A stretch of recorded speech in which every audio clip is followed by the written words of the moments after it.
Okay, good morning, everyone. Today's Thursday, February 11th, 2021.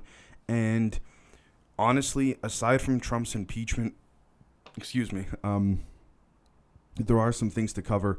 I really tried to go out of my way to look for things other than his impeachment just because it's being talked about on every other YouTube political commentary channel, everything, right? So I'll cover it very slightly, but let's focus on other things too. So, first off, the CDC officially endorsed double masking. And look, this only furthers, assuming this is scientifically accurate and true, because the CDC's lied a lot before, then fine. But this only furthers the whole thing of, 6, 7 months ago, people were saying, oh, you watch, a year from now, we're going to have to wear 2 masks or 3 masks. And you know what? I'm not saying that everything that those people said was correct, but they're not wrong in this case. You know what I mean? It's like, why not? I don't know. I don't know the material of the masks. I don't know the way it works, but why not just make a thicker mask if that's the case? I know that. I get it. You got to produce a different type, and then you got to manufacture it, and then you got to send it out to everyone. I get that. But to say that, wearing 2 masks is better against the stronger strain, I mean, I don't know. I'm just here to report it. It just, yeah. Anyways, Biden announced that Julian Assange's extradition will be constantly pushed forward from the UK, because a UK judge ruled that the mental state that he's in, especially given the US prison system and the way that works, he's going to kill himself, especially that he's already suicidal now, assuming he actually is. It seems like he is. I mean, if you look at the guy, he looks extremely disheveled, and you know what? I don't blame him. Poor guy's been stuck in an embassy for how many years, and then he gets picked up and sent off to the UK and all that, so, or gets arrested and sent to the UK court. So I don't know. I think he should be. Pardoned. All he did was expose the U.S.'s embarrassing information about a lot of things, and it was embarrassing because there is footage that he exposed that I actually watched this morning before doing this that showed an Apache helicopter killing a bunch of Reuters journalists. I'm not even joking.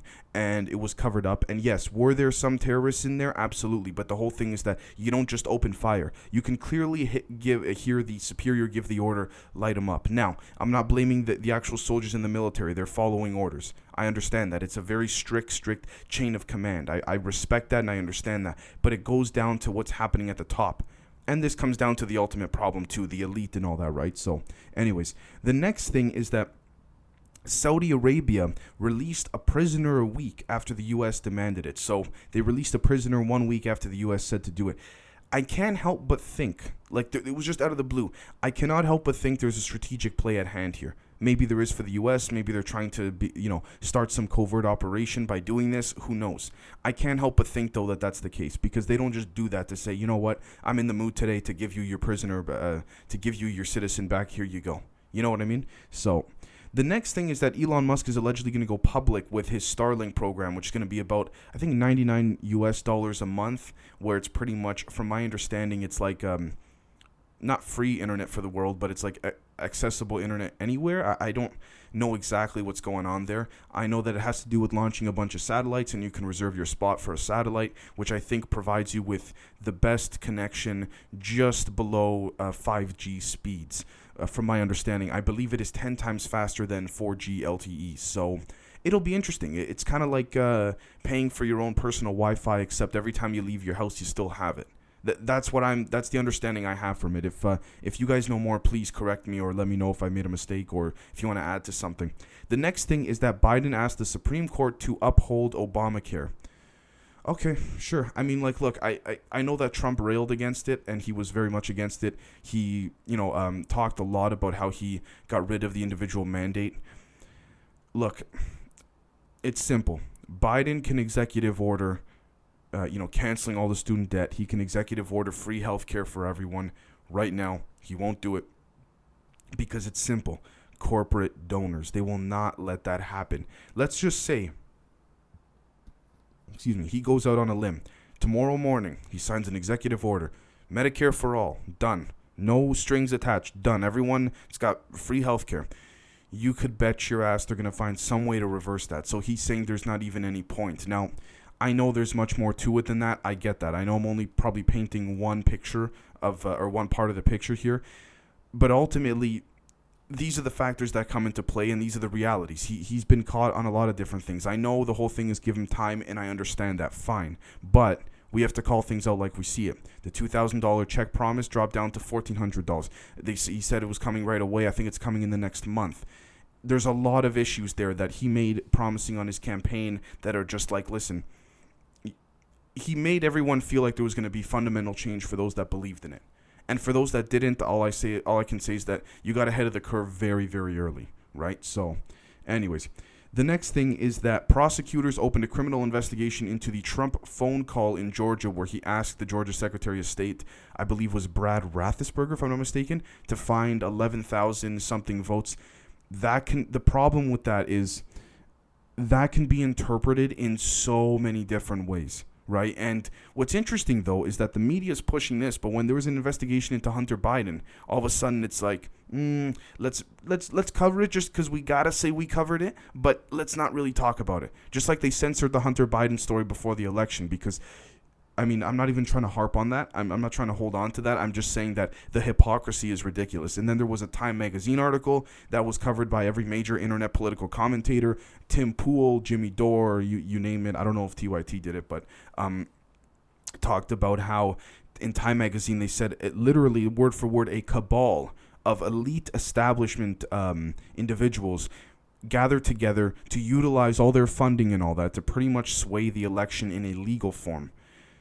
That's iffy, man. Like, I mean, don't get me wrong. There's been election interference to and from the West for years now. This is nothing new with Trump coming in. There's been election interference all the time. There's been many cases of fraud.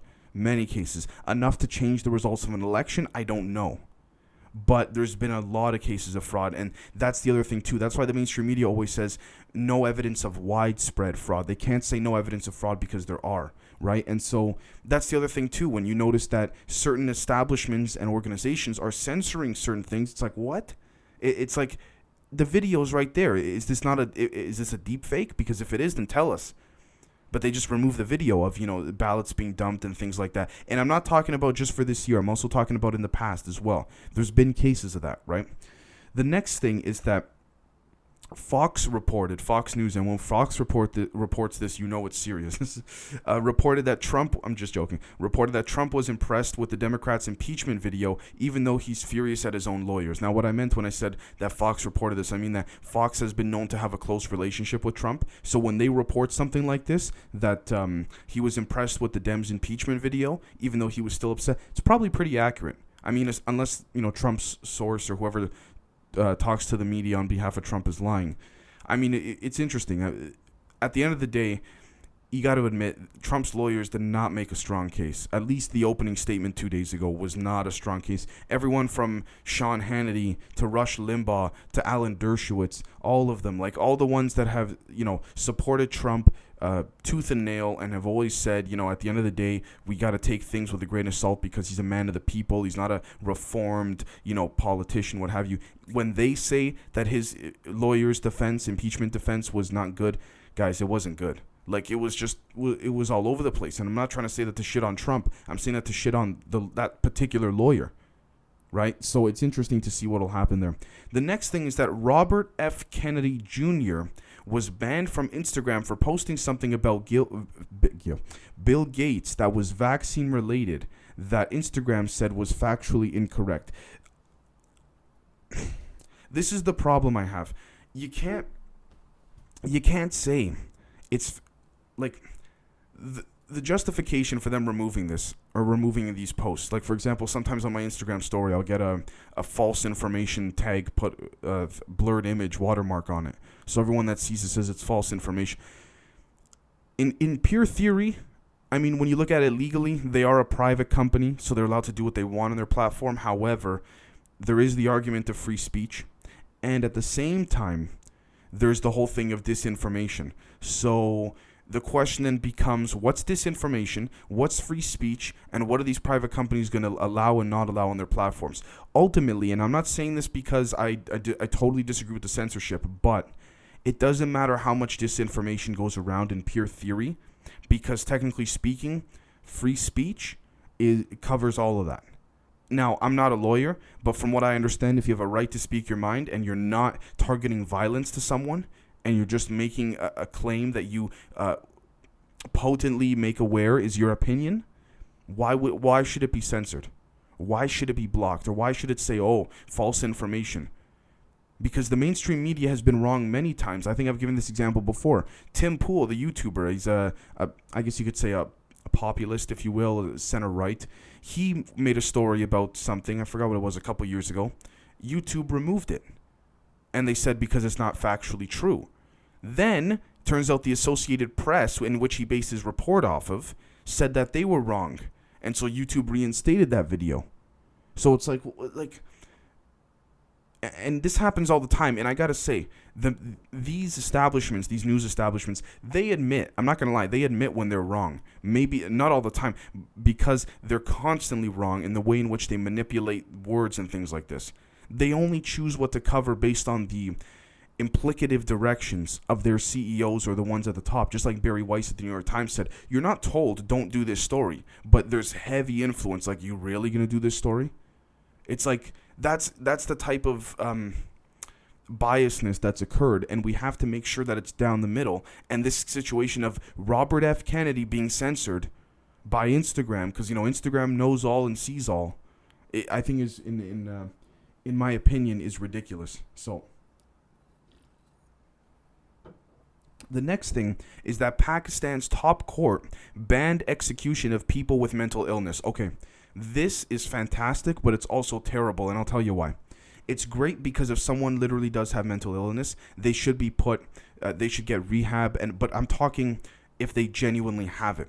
It's terrible because if you can get off on a technicality, or if you can get off as a criminal, by saying, by having your lawyer argue you're not mentally well when there's no scientific proof of it or biological proof, it's really iffy. Because, it's very true. A lot of people have mental illness, and I feel for them because, I've experienced some of it before myself.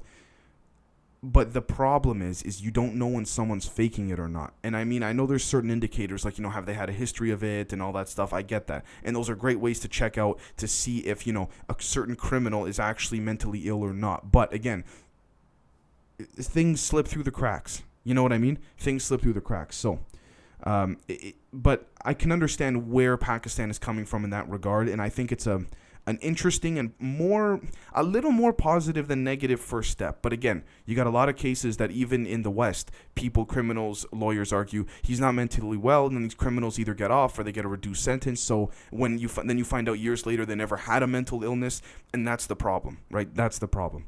The next thing is that Bibi or Benjamin Netanyahu pleaded not guilty as his corruption trial resumes. Yeah, of course he's going to plead not guilty. Anyways, the next thing is that the EU says that, quote, merciless Russia, end quote, will face new sanctions. I guess over the Navalny thing. Look, Putin, as I said, I think yesterday, the day before, he doesn't care. He doesn't care. What's Europe going to do? Invade Russia? Good luck. I'm not trying to defend Russia, but they're a powerhouse. Does Angela Merkel, is she a wartime chancellor or what have you? No. Is the individual that's going to be replacing her, are they of significance in terms of wanting to start a war? Germany certainly doesn't, based on the past. Sadly, based on what occurred in World War II, they try to stay out of that. The post-war treaty world has, Germany's always been known to be one of the nicer ones, and they've accepted, their history, if you will, in many ways. And that's not anything against the German people. Now, I know a lot of German people who are great people, but at the same time, we cannot be, quote unquote, politically correct. We cannot deny what occurred, right? So Germany wouldn't do it. Would Italy go to war? Nah, I don't think so, right? Would Switzerland, would any of those countries go to war? Would France go to war against Russia? No shot in hell. The only time I think that would happen is if they had the backing of the U.S. But at that point, then you're looking at almost a world war, except for Africa and Asia. Christ, there's almost half the planet's in a war, right? Like, it's not going to happen. At least, I don't want to say 100% it's not going to, but, look, I'm not a geopolitical expert, but anyways, I don't think anything will come of this. Maybe some sanctions on Russia, but Putin doesn't really care. The next thing is that France declares that far-left wokeness from the left is causing their society to lose its foundational beliefs, principles, values, all that. Look, the West influences a lot of countries all over the world, whether those countries like it or not. Far left political wokeness, I agree. That wokeness BS is a bunch of nonsense in my personal opinion, and I'm very happy to debate that if someone disagrees with me. Just like I think far right is not good either. However, there's something that, and I know I refer to him often, but there's something that Jordan Peterson said I want to make very clear, and this a couple years ago. He said that there is a much clearer distinction between the right and the far right. There's a much easier metaphorical line that could be drawn in terms of the values and beliefs between the center right and then the far right. He said it's much more difficult to find the line between the left and the far left because a lot of the values and beliefs intersect with one another, and he makes a great point. That's the problem with this decentralization of the far left. The far right is structured in a way that's more of a, I guess you could say, a militia-style organization in many different regards in terms of the way that they're set up. It's more of like a traditional military or a mafia structure, if you will. You got, your leaders at the top, and then it works its way down. Now, I'm not saying, for example, that all far-right people are like this. Just because you have extremely conservative views doesn't mean you're an extremist by any means. I'm just talking about the people that, really just want to resort to violence, no discussion beforehand, no consideration, no reasoning. That's what I'm talking about. And the same goes on the far left, too. Certain elements of Antifa and the Black Lives Matter movement, certain elements, not all, should be considered, in my opinion, a terrorist organization in many regards. The next thing, and when it comes to France with the whole wokeness thing, look, it's got to stop. But social media has allowed for the world to almost metaphorically become, I guess we could say, one big country in many ways. I know I don't mean that literally, but you see what I'm trying to say. It's interconnected, so many people, right? The final thing is that the Mandalorian star Gina Carano won't be returning. She's been fired, allegedly, after a tweet likening the current political climate to Jews in the Holocaust. Okay. She deleted the tweet. Pardon my English here. She fucked up. That's it. Move on. Apparently, she's a very nice woman. Apparently, she's really easy to work with in terms of acting. Lucasfilms, which is owned by Disney, said, she will not be returning after her, I think the quote was, abhorrent statements. Look, a little bit ironic considering that, the company Disney that made this statement, well, Lucasfilms did, but Disney told them what Lucasfilms what to say.